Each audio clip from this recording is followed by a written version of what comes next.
I woke up bright and early just for the Medicare for the Lazy Man podcast. The Medicare podcast with a bad attitude. One of his hands washes the other, Medicare expert Doug Jones.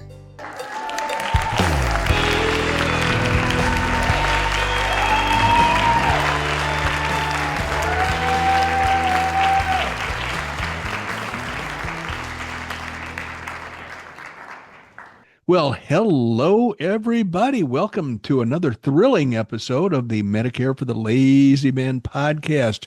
You may have heard my Canadian nephew, Drew McMillan, explain my identity and the reason I'm here, but just in case he didn't, I will say that I am Doug Jones. I'm your Medicare expert, and I am here to help you feel really confident about whatever connection with Medicare that you're likely to have.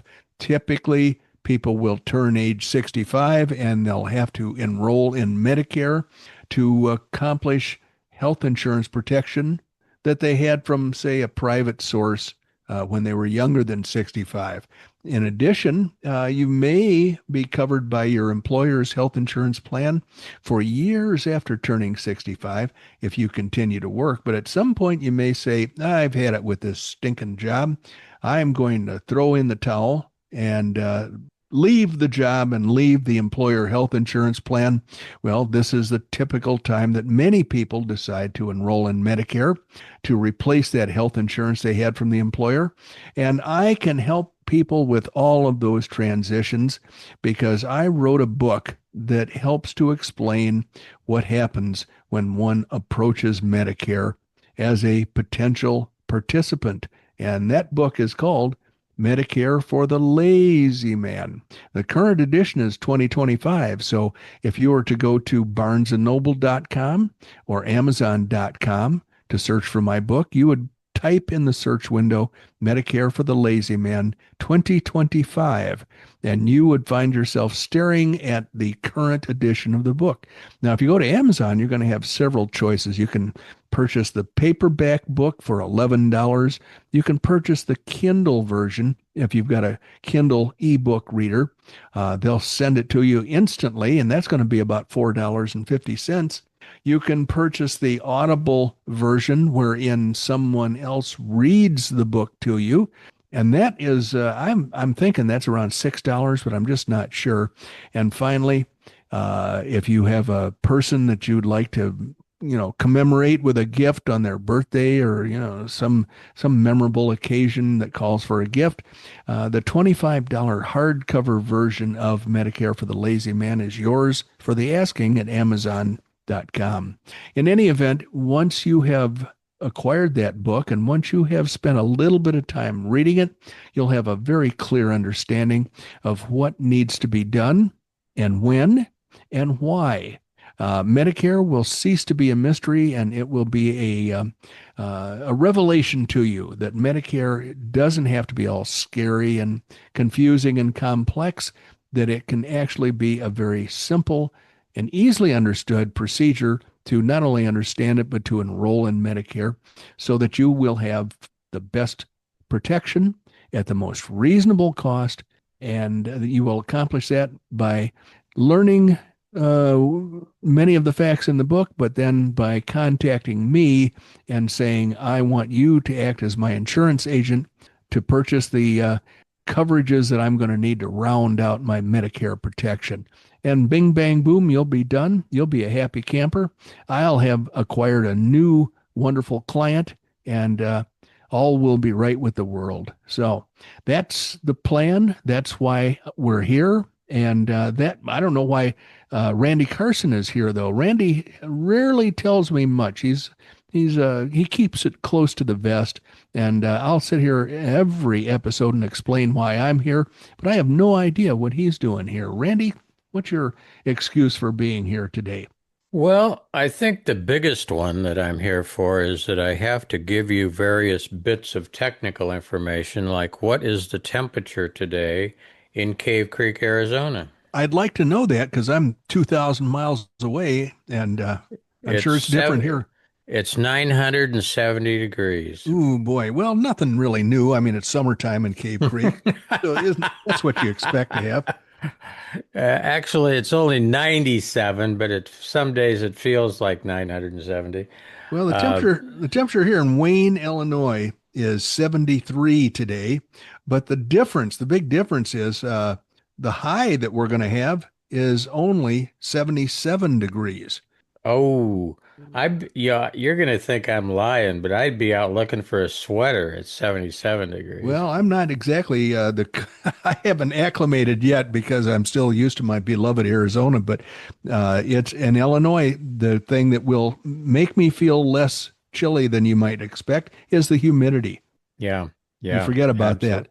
So Yeah. since we have humidity in the air, the low 70s is not chilly. It's comfy.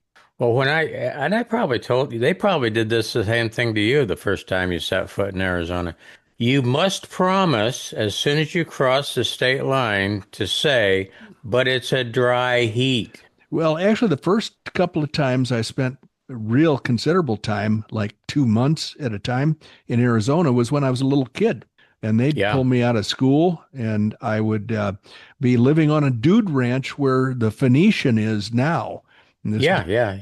this dude ranch was the Joe Cocky Inn. It was built in the 1920s, and it was full of movie stars and stuff. But I would stay there with my grandparents for extended periods of time. And, frankly, wintertime, January, February, nobody was concerned about heat. Yeah, yeah, So I never exactly. learned that until I was older. When I was in college, I was able to tell people it was a dry heat.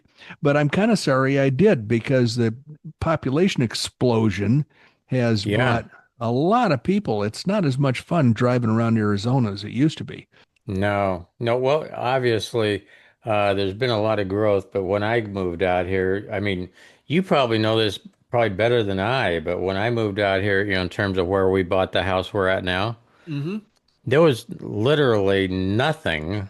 I mean, where Brissom's is, Yeah, okay, that was it. yeah. Basically, Well, you could go a little farther north to my little town, Cave Creek, and yeah. that was like an island of taverns, right? Mm-hmm. But other than that, there was nothing in between your No, area and my area. But no. that's a thing of the past now.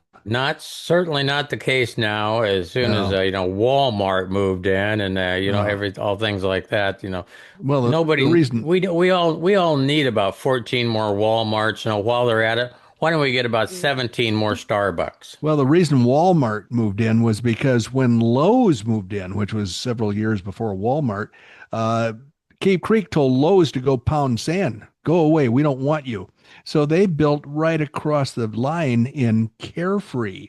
And so all of a sudden, all Ah, the people in Carefree are laughing and pointing and making fun of us because we didn't have all the tax revenue that Lowe's brought in. ah. So the city fathers of Cave Creek started looking around for a source of tax revenue that they could plunder, and that became Walmart. So that's why the Walmart is there now. Makes sense. And of Makes course, sense. there's a million houses around. I mean, obviously they did studies that showed that the population would eventually be there. Well, and I guess you got to give it to them. I guess they were right. Yes, that's true. I remember years ago when they were building the only expressway besides Interstate 10 that went through the area was the 60 Yeah, down through Tempe and Mesa, and there was a growing population, but they couldn't decide whether to build the road really long, but have only 2 lanes in each direction, knowing that it would be a major urban expressway someday, or whether to spend that same amount of money and put a million lanes, make it really wide, but just not go as far out into yeah, the desert. yeah. And I don't know what their decision was, but it was always a struggle for them to come to the right decision. And that's why we have the Superstition Freeway, as I guess what they call it. The superstition. Well, everybody's got a different name for everything out here. I can't keep track of anything, so I just call it by the number. Yeah, there you go, the 60. And you have The to say the. 60, the. Yeah, I was just thinking that when you said that, back in Nebraska, you don't say the anything, the Mm-mm. 80, the 480. You don't Nope. say any. It's Nope. But in interstate 80. That's exactly right. Same thing in Illinois and Missouri, probably. But what happened was in California, They got that strange speech pattern when it came to their numbered routes. And now in Arizona, we have to do whatever they do in California, with certain Yeah. exceptions. Well, yeah, I don't think we need to have the National Guard doesn't need to come here, do they? No, that would be one of the exceptions. Yeah, I would think so. And you do have to say the National Guard. Yes, but that would be universal, I think, wherever you are. Well, I'm going to go ahead and mute Please, myself out and please let's do, and make let's make some money. let me entertain the audience. I think that's why they paid their ticket, their exorbitant ticket prices. So let's see what we can do to make them think it's worthwhile to listen to this episode. What we're starting with is the Medicare Advantage Minute. This is a period of time in each episode when I try to stress the fact that Medicare Advantage plans have their downside, and we don't want to expose ourselves to the potential drawbacks that Medicare Advantage can impose upon us. We want to make sure that we have purchased the finest coverage, and that would be Medicare Supplement. And so here I have got an article that was curated by the content curator. I managed to find the yellow highlighters that the workman in the house hid somewhere. And so we've got some curation going on here. And the headline on this particular article that was curated just for your listening pleasure is, "Should you ditch your Medicare Advantage plan?" Most people do. And that was kind of intriguing. And I've got a big thumbs up from Randy over there. He's muted himself out, but he still communicates effectively with sign language. So the subtitle here is, "If you're tempted to ditch your Medicare Advantage plan, you are not alone. Here is when it's a good idea and how to go about it." Enrollment in Medicare Advantage plans is expected to grow to 60% of the eligible population within just a few years, with many people drawn to them because they're often marketed as zero premium plans with out-of-pocket limits, meaning once you have spent so much out of your pocket, then you will not have to spend any more. There's a limit to how much out-of-pocket cost sharing you would be subject to. Yet, while Advantage plans seem like a good alternative, a substantial number of older Americans who sign up for them don't stick with them. In fact, among those who signed up between 2011 and 2022, almost half of them left their plans within 5 years.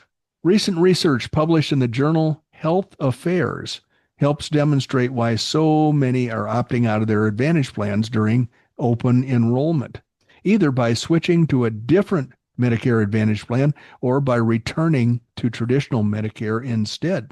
Should you ditch your Medicare Advantage plan? Why others are. Researchers sought to gain insight as to why Medicare Advantage participants were disenrolling by using information from the Medicare Current Beneficiary Survey, linked with data on Medicare Advantage enrollment. The survey measures patient satisfaction with access to medical care, as well as cost and quality of the care they receive. Now, here's the important part of this article. Researchers found two primary factors drove departures from Medicare Advantage plans, and neither one was related to cost. Instead, most people who disenrolled did so because of difficulty accessing care, as well as concerns about the quality of their care. Access problems in particular were especially likely to prompt Advantage customers not just to switch to a different Medicare Part C or Medicare Advantage plan, but instead to return to traditional Medicare, which means also that they have to, in order to get proper coverage, they have to qualify for a Medicare supplement plan to fill in the gaps in Medicare, which is why they call them Medigaps. So this makes sense, according to the article, given that traditional Medicare does not impose the same limits as Medicare Advantage plans on which doctors or care provider patients can visit. Hospitals have also been ending their affiliations with Medicare Advantage plans, creating huge problems when breakups happen outside of the open enrollment or AEP period. And Advantage plan customers suddenly find themselves without coverage at the hospital where they've been treated, and that would include many doctors' offices as well. Researchers also revealed that individuals with health problems were more likely to switch out of their Medicare Advantage plan. Those who described themselves as being in poor health were, now here are four elements that are apparently that apply to those who describe themselves as being in poor health.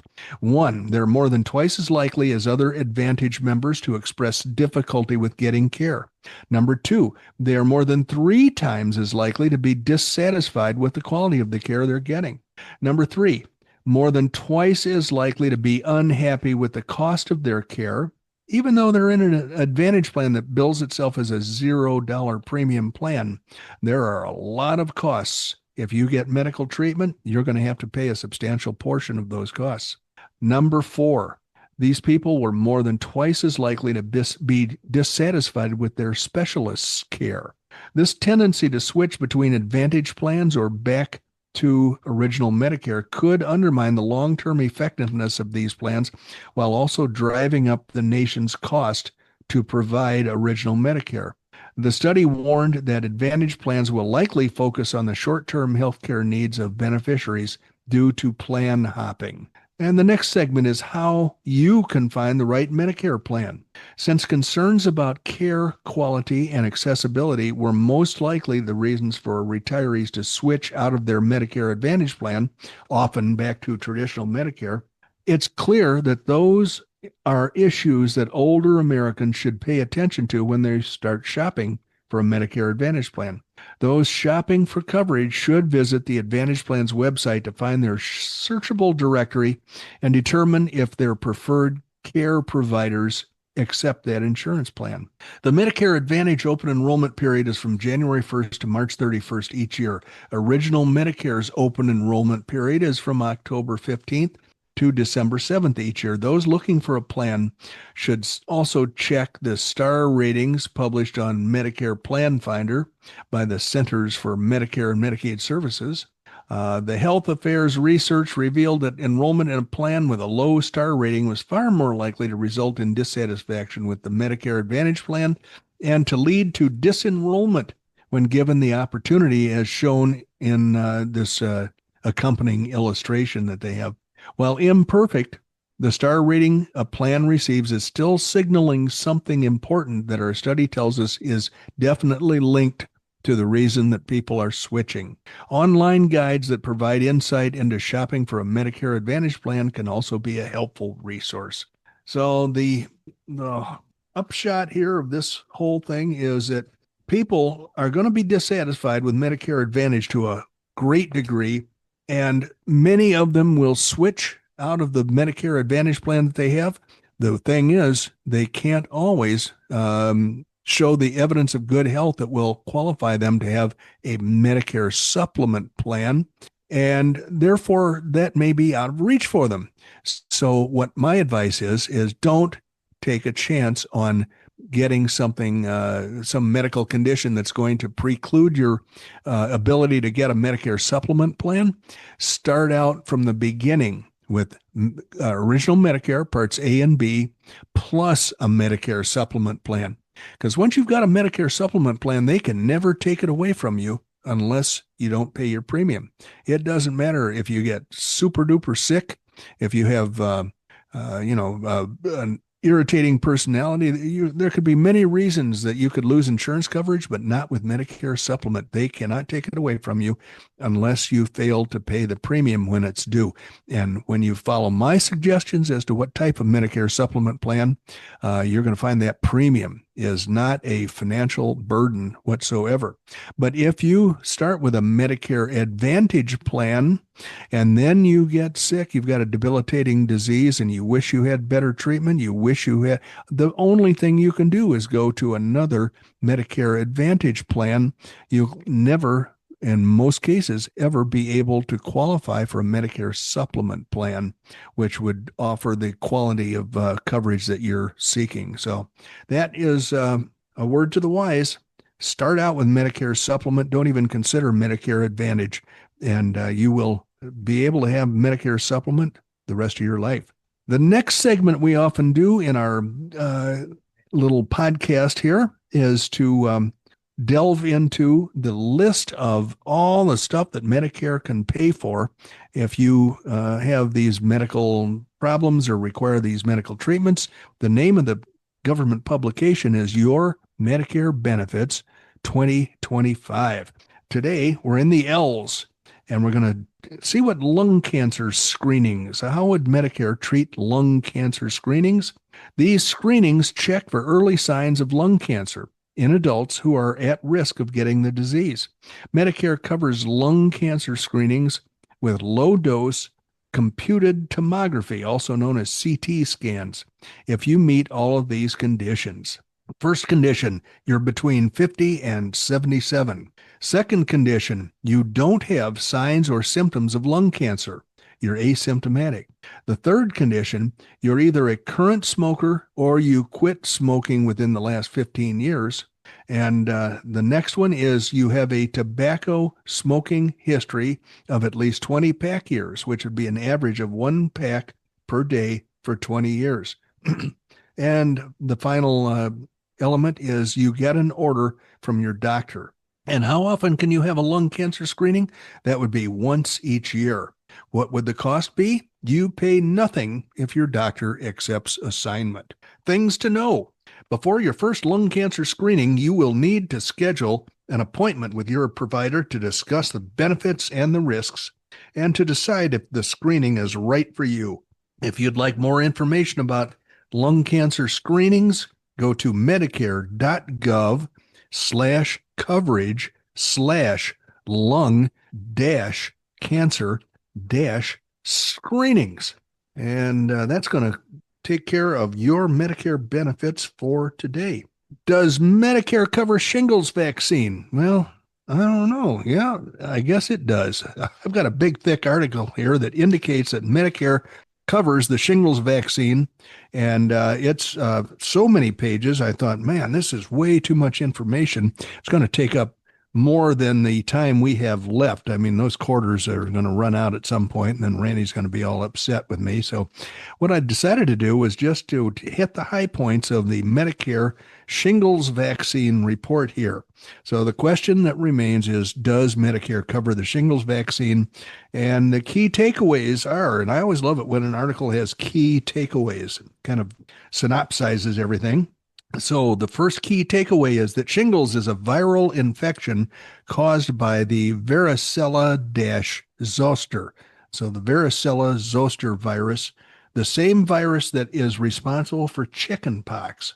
1 out of 3 people of any age in the U.S. will develop shingles. The CDC, that's recently vilified section of the government. It's the Centers for Disease Control, and then they tacked on and prevention. They recommend the vaccine Shingrix, an FDA-approved shingles vaccine to prevent shingles and related complications.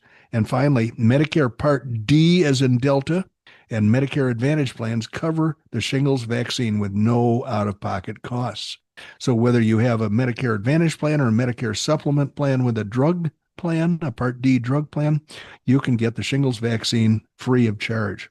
And I've circled some other information here. If you've ever had chickenpox in your childhood, the chances are that you're likely to develop shingles in the future. While people might assume that shingles, which is a painful blistering rash, only affects older adults, 1 out of every 3 adults who have had chickenpox are susceptible to it. And then it goes on to say, here's what you need to know about shingles and the vaccine. And I'm getting rid of some of the superfluous stuff here. What age do I need the shingles vaccine? And the answer is adults 50 years and older should get the Shingrix vaccine to prevent shingles and complications from the disease. The vaccine requires 2 doses that are given 2 to 6 months apart. The average would be 3 months apart. Do I really need a shingles vaccine? I don't want to get it. Let's see now. The likelihood of developing shingles increases with age, according to an authority. Unvaccinated adults who live to age 80 have about a 50% chance of developing shingles at some point in their lives. Individuals should get the shingles vaccine even if in the past they have had the shingles virus and received the chickenpox vaccine. So, where can I get it? Almost every pharmacy, they say. How long does the shingles vaccine last? It's given in 2 doses, typically 3 months between doses. And based on the available data, the vaccine lasts a very, very long time. There is no requirement for a booster shot 10 or 15 years later. The second dose maintains the efficacy long term. And let's see, the final thing I marked here, the shingles rash can last, if you get shingles, can last 2 to 4 weeks. However, shingles can cause nerve pain that can last for months or even years. Even after the rash is gone, some may experience a condition called postherpetic neuralgia, which can cause intense pain where the rash was. The pain could be very difficult to treat, especially in older adults. So I never had chickenpox. And so I don't believe that the vaccine is indicated for me because I just don't think I'm susceptible to shingles. And therefore, I'm one of the lucky ones that can ignore all of that stuff that we just read. However, what we cannot ignore are the most painful medical conditions known to mankind. And I wanted to get Randy to participate in this because I think this is the kind of thing that he always enjoys talking about. He loves medical stuff. So, Randy, I'm ready. Let's go. can you tell me what the most painful acute or chronic medical condition would be that would cause severe pain? I've got a list of. Shingles. Nope, but that was a good guess because we were just talking about shingles. So, any other idea occur to you? Pain. Oh gosh. You know, I only had really one good answer, and shingles was it. Okay, well, here's one that I would kick myself. No, you know that flat spot on your head where you hit your head with your hand, like, oh, Yeah, darn it. yeah. Well, this will be what you do when I tell you what this most painful of all medical conditions is, because I've seen people going through this, and it is definitely something that I'm so sympathetic about. And the thing is, it could occur to any of us at any time, I think. Give me a hint. All right, let's suppose that um, if you had a stone within your body, where might it Oh, be? kidney stones. Yes, yes, that is supposed to be the most painful medical condition there is. And I know people, on our initial Corvette trip, our Route 66 trip back in '08 when I first met Roy. Remember, he's been a guest here a couple of times. Yeah, yeah. Roy had a kidney stone attack and they had to take him to an urgent care, but something happened while he was there. And by the time I saw him later that night, he was fine again. Other people go through a completely miserable period until the stone is destroyed or something like surgery happens. I don't know. Do they cut people open? I think ultimately they used to cut people open, but the way they do it now, because I am the housing source of all bizarre information. Okay. They attack it with ultrasound and it breaks up the stones. Well, that is unpleasant too. I thought that would be painless and just a terrific way to go, but a friend of ours had that treatment back in the 1980s, and she said it was the most miserable, god-awful thing she ever went through. She was glad to be rid of the stones, but to Yeah, have the ultrasound treatment, to break them up and then to pass the broken pieces, apparently, yeah, yeah. all of that was just horrible. So she said she would rather walk barefoot over broken glass. Was that what she said? I don't remember because I was a drinking man back then, and when I heard about all that pain, I wanted to stick my head in a beer bottle and not have to think about it. There But it you was go. it was very unpleasant, and to this day, she's a healthy person. But boy, that was a miserable experience. So the number two on the list of 13 of the most painful medical conditions is something that we are surrounded by all the time. And we hear about it sometimes, especially when we're being lectured by our spousal units, and we're compared to Mm. cretins because we're not tough enough to Mm. experience what the women go through. Oh, childbirth. Exactly, exactly. That is, and before I ever had that conversation with anybody, I had it compared to my few friends who had children early on, compared it to taking the world's biggest bowel movement. But that didn't sound as painful as I've heard later descriptions, as it's so horrible that no man would ever voluntarily go through it. Well, I know, of course, you know the joke, right? That, I thought I was getting close to that joke, but apparently not. So why don't you? men are so wimpy on that kind of stuff. They go, they on Facebook they'll post a picture of a pregnant woman, and Yeah. the grief they go through, and then they'll juxtapose that with a picture of a guy with a cold. Uh-huh. Okay. Well, I do know that the other joke I've always heard is that if childbirth were up to men, there wouldn't be any any children, or something. The human race would Right, cease to exist. right. Yeah, I've heard that one too. Well, we're getting close to the end of the line here, so I just want to whip through some of these. The third one on this list is trauma, and that's just stupid. I mean, that what does that mean? There are so many possible explanations for the word trauma that I don't believe that's a valid entry on the list. You can have trauma from, mental trauma and physical, an accident or something. So, number four, shingles. That's where it came in. After we had that whole article about shingles and how painful it was, then it's only number four on the list of It's not even 13. top of the list. Oh my God, I was hoping that was the top of the list. I know. Number five, trigeminal neuralgia. I don't know what that is, so I'm going to skip it. Maybe it doesn't hurt.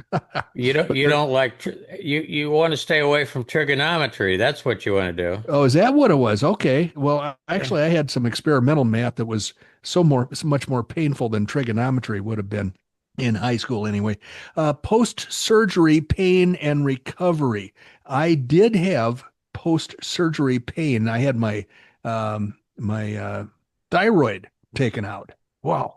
And I'm glad they put me to sleep for that. Back pain or injury. One time I was talking to my wife and I was walking in our barn and I leaned over to pick up a 6-inch long piece of 2x4. That's going to weigh maybe, an ounce or Ounce two. and a half. And Yeah, when I maybe. when I stood up, I had back pain that didn't quit for a couple of weeks, and I was in my 30s. I was a healthy guy. Something went wrong in my back, so I understand that back pain can be very, very painful. Major joint osteoarthritis. I've never experienced that. Headaches. I have friends who have had massive migraine headaches and they've had to lay in a dark room. I think that gradually gets better as people get older, but it doesn't help anybody who's going through it on a regular basis. Complex regional pain syndrome. That's way too general. I don't know what the heck. Sickle cell disease. Now, this is not really polite or politically correct, but I always laugh in Full Metal Jacket when there's a patrol that has returned from being out in the bush, and they come in and they drop down to rest in their behind the lines R&R, or not R&R, but they're back off the line, and so this big old actor plops down next to the one black guy that everybody likes. He's a good natured guy, and the actor goes, "Thank God for the sickle cell, huh?" And the black guy goes, "Yeah, thanks a lot." Animal Mother is the nickname of the actor, the character's name in Full Metal Jacket. It's the funniest scene in the whole damn movie. Number 12, I think, on this list of 13 is endometriosis. Never had Yeah. that, probably never will. Yeah. And That probably won't happen because I think you need to be a female. yeah, there you go. And number 13 on the list is bone cancer or bone metastasis. And I hope I never have bone cancer, but that sounds like it could be painful.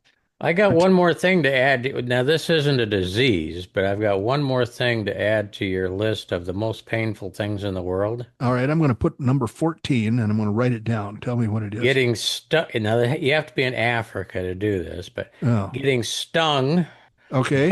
by a bullet ant. Never heard of such a thing. And I think that's going to keep me out of Africa.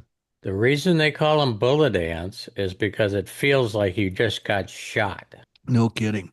I'd never heard of that at all. And I will tell you that my grandmother, when I was a little kid, my grandmother came back from the Bahamas. She went to Nassau and she had a magnificent suntan.